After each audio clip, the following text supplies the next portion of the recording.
दुसरी गोष्ट आहे की स्थानिक पातळीवर जी काही निर्णयाची प्रक्रिया राबवली गेली ना, त्यामुळे झालेला हा गोंधळ आहे. आम्ही युती करा असं वारंवार सांगायचो. काही नेते सांगायचे की नाही, स्थानिक नेत्यांच्या मनावर त्या युती करायची की नाही हे ठरलं जाईल. म्हणून प्रत्येक ठिकाणी हे एकमेकाच्या विरोधात माणसं टाकलेली आपल्याला पाहायला मिळतात. दुर्दैवानं ही निवडणूक नगरपालिकेची कधी नव्हे एवढी चुरशीची झालेली आहे. आणि आता मला खंत एका गोष्टीची आहे की यापुढे अशा छोट्या निवडणुकीमध्ये सुद्धा जो प्रामाणिक कार्यकर्ता आहे तो उभं राहण्याची हिंमत करणार नाही.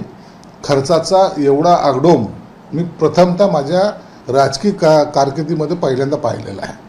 म्हणून या निवडणुका खरं जनतेसाठी होत्या की अस्तित्वाची लढाई होती हे कळायला मार्ग नाही.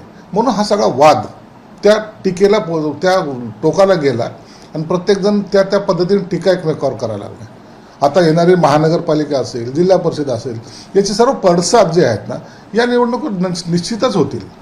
या निवडणुकीत प्रामुख्याने सांगायचं झालं तर विरोधकांपेक्षा महायुतीतलेच नेते एकमेकांच्या विरोधात आम्हाला फारसे दिसले.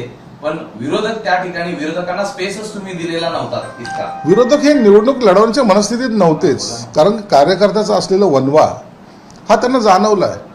तुम्ही पाहिलं उभाटाने कुठेही सभा घेतल्या नाहीत, कुठं प्रचार केला नाही. तुमची शरद पवारची काँग्रेस कुठे दिसली नाही, मुळामध्ये काँग्रेस ती कुठे दिसली नाही.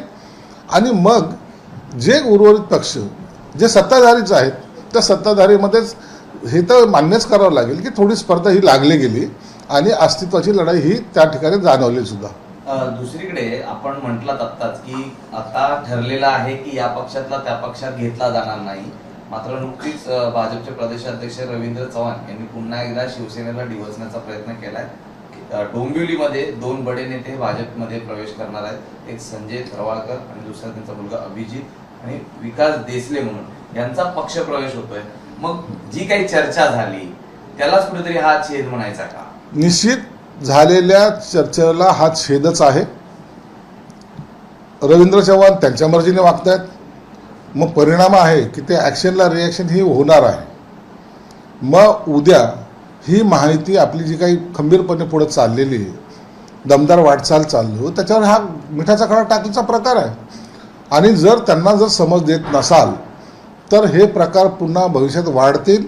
मग त्याचे काही दुष्परिणाम जे आहेत ते महायुतीला भोगावे लागतील.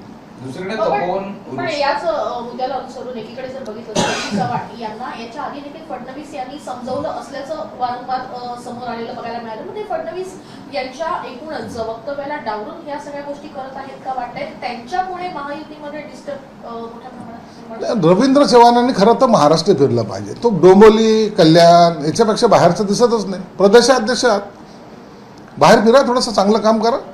आणि देवेंद्र फडणवीस साहेबांचं ऐकायचं नसेल तर तो तुमच्या पक्षाचा अंतर्गत प्रश्न आहे. आम्ही त्याच्यावर काही बोलणार नाही.